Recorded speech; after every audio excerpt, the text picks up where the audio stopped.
Hey everybody. Today's video is about kind of a different topic. It's about the energy around wanting, okay? And it's going to get a little complicated, but hopefully I'll be able to walk us home to some realizations about what the energy of wanting does for us and what the energy of wanting kind of does to us. I have a weird setup here, so sorry about the camera moving around. Okay.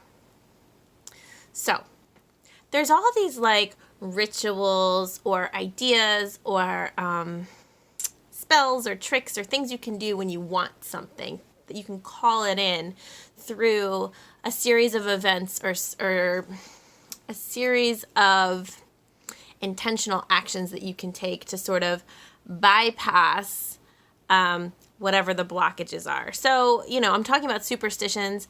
I'm talking about, witchcraft or whatever. I'm talking about ways to get what you want when you're feeling like, oh, I want more money, or oh, I want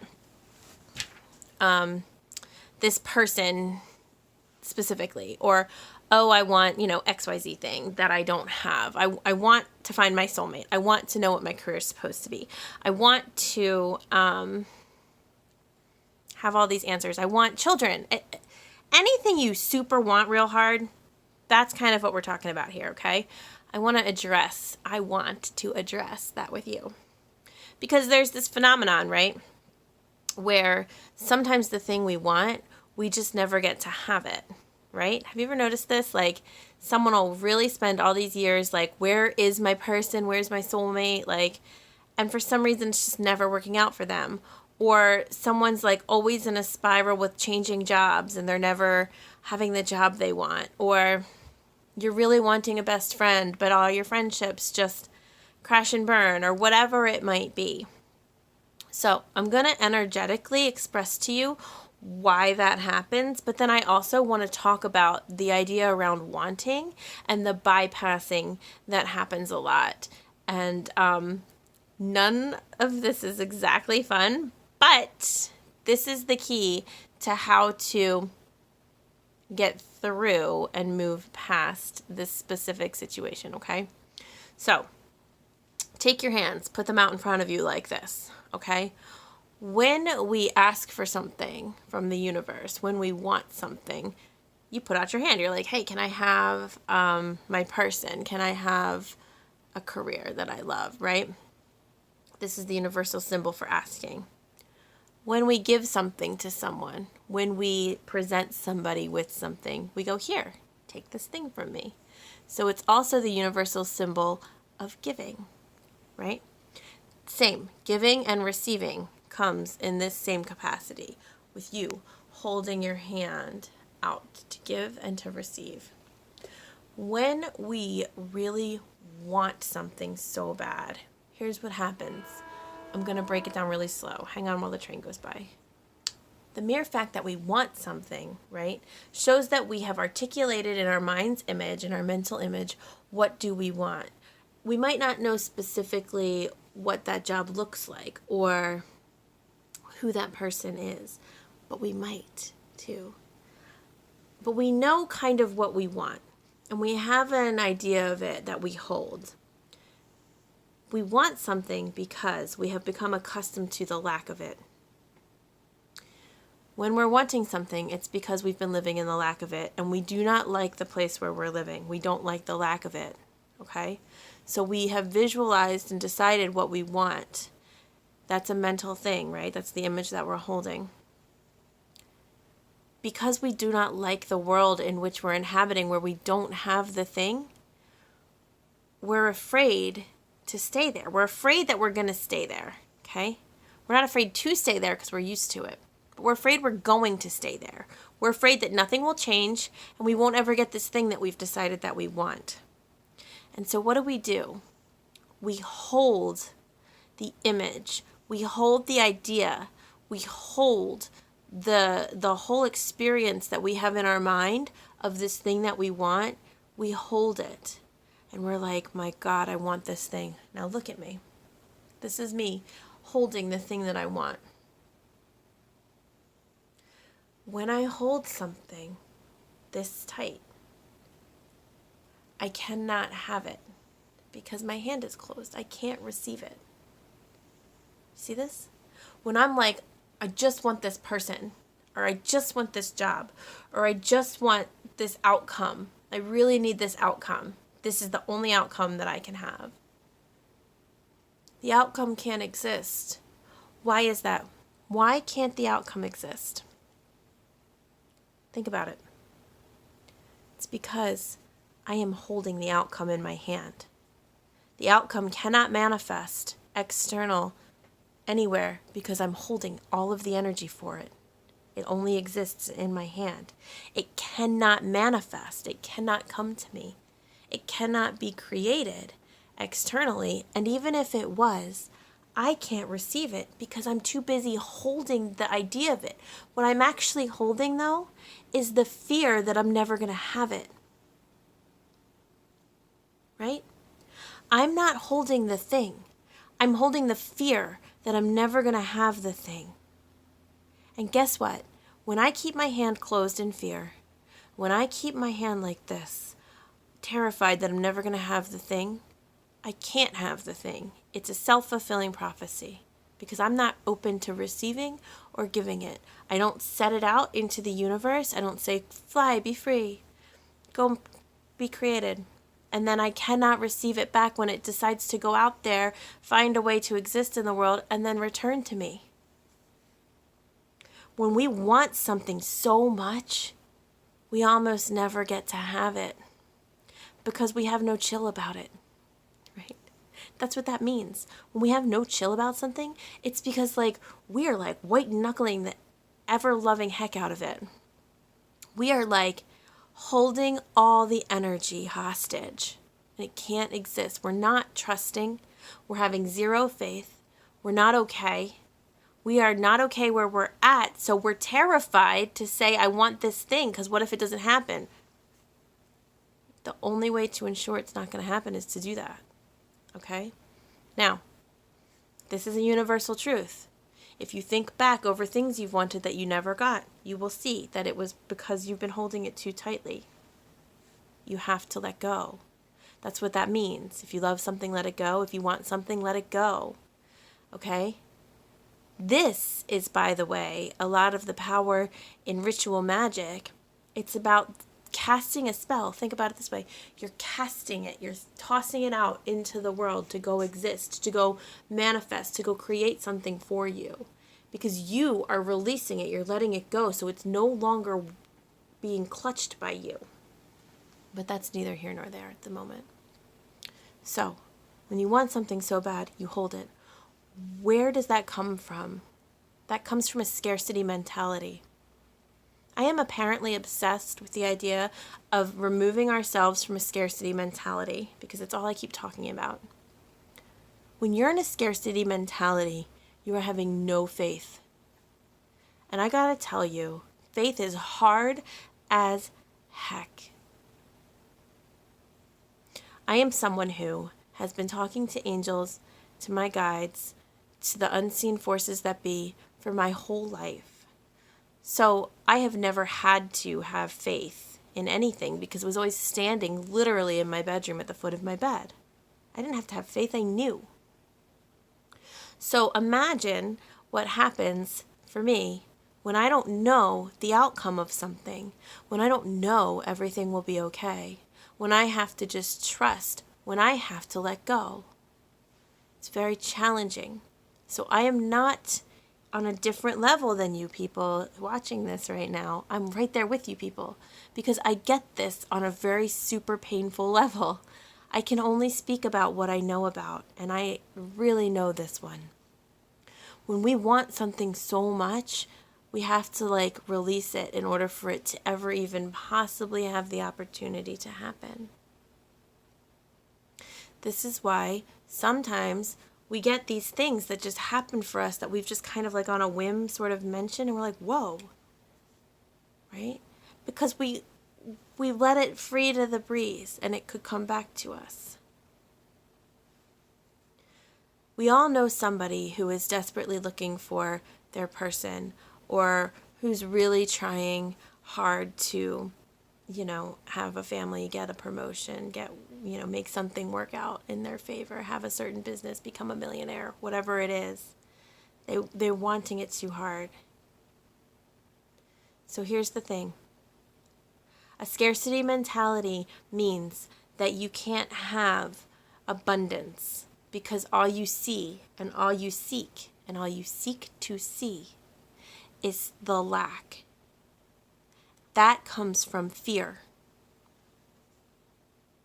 When you boil everything down, you're either choosing fear or you're choosing trust / love, whatever words you want to use. Okay? You're either living in fear that nothing's going to be okay and nothing's going to work out, or you're choosing to believe that things can be okay and things can work out. Now you might say, I have a lifetime of proof that things don't work out. Do you also have a lifetime of being in a scarcity mentality? What you seek, you will find. It's scary to shift to an abundance mentality. It is.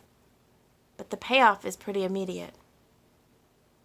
When you open up to the idea that all that exists is plentiful and available, and I don't mean like money and BS like things that we're trying to manifest. I mean like real, actually important things, like the things of the heart, like love and family and togetherness and having your person and trust and all of these things that we all seek.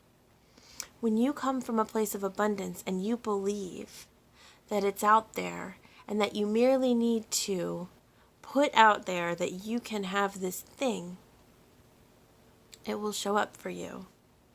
The challenge for many people, and this doesn't get discussed enough, is are you able to accept what shows up for you when it shows up for you?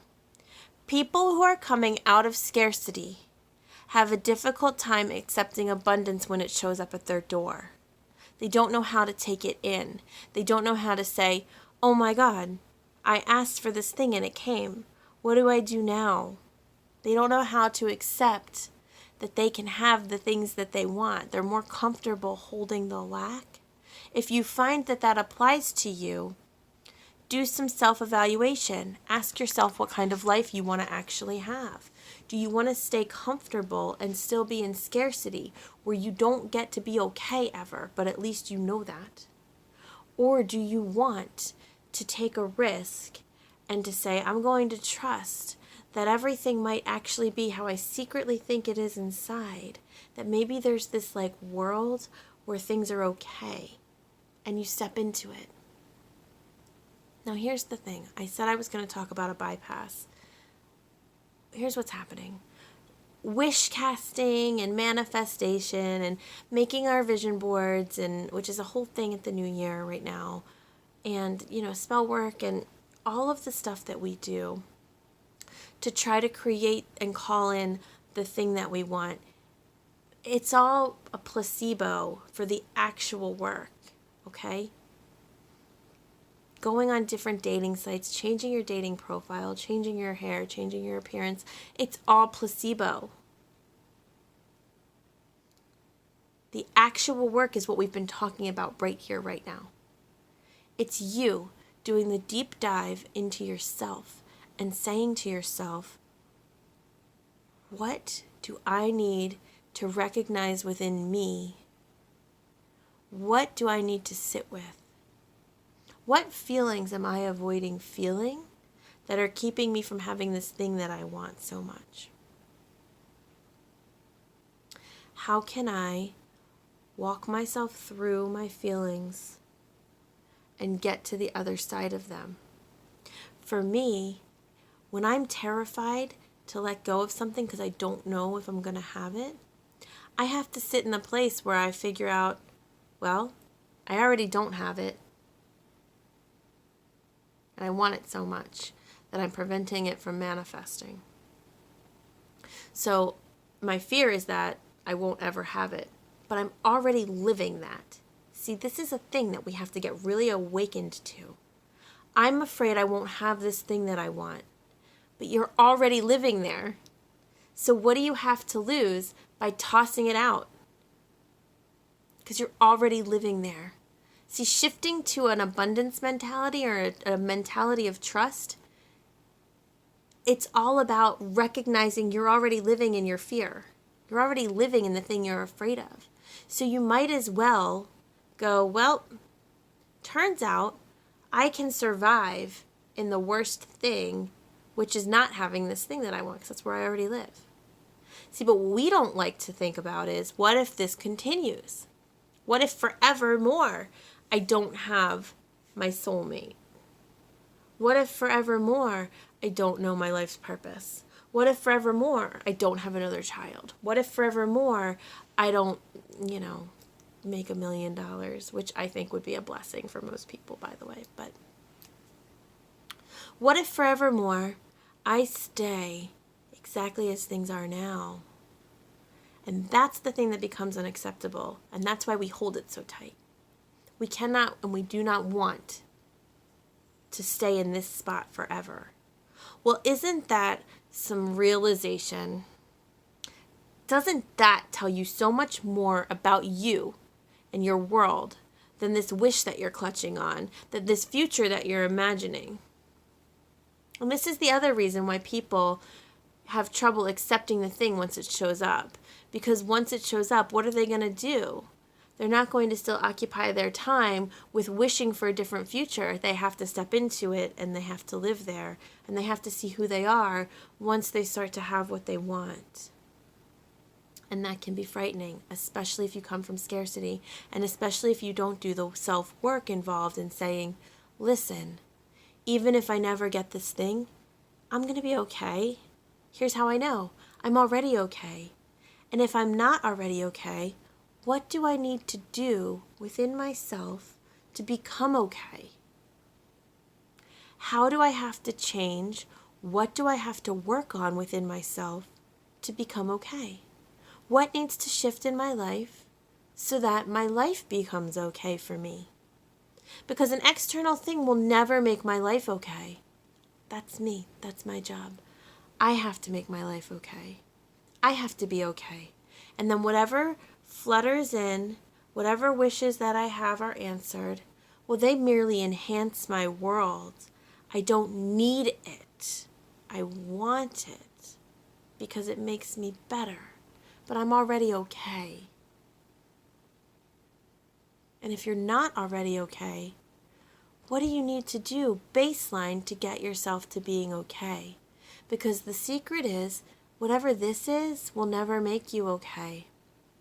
That's an inside job. So we can spellcast, we can wish, we can burn our intentions up to the sky, we can go to the gym, we can get plastic surgery, we can do anything, we can hustle all day long, we can do any and everything it takes to achieve these goals, these things that we think will make us be okay. But until we go inside, and until we say, do I have my own back? Do I take care of myself? Do I prioritize my safety, my joy, my peace, my well-being? Do I make my life okay? Until we do that, it doesn't matter what we get. Because we need to be accountable to our own self first and foremost. We need to sit in the world where we might not ever have this thing and we'll be all right. And that's the thing I'm saying that we cannot bypass. So when you want something so much that you won't let go of it, I want you to sit in that place where you really come to terms with, like, what would this give me if I had it? How can I give that to myself? What would a partner give me? How can I give that to myself? They'll see me, they'll love me. Can I see myself? Can I love myself? Companionship, can I be my own friend? Can I learn to like myself?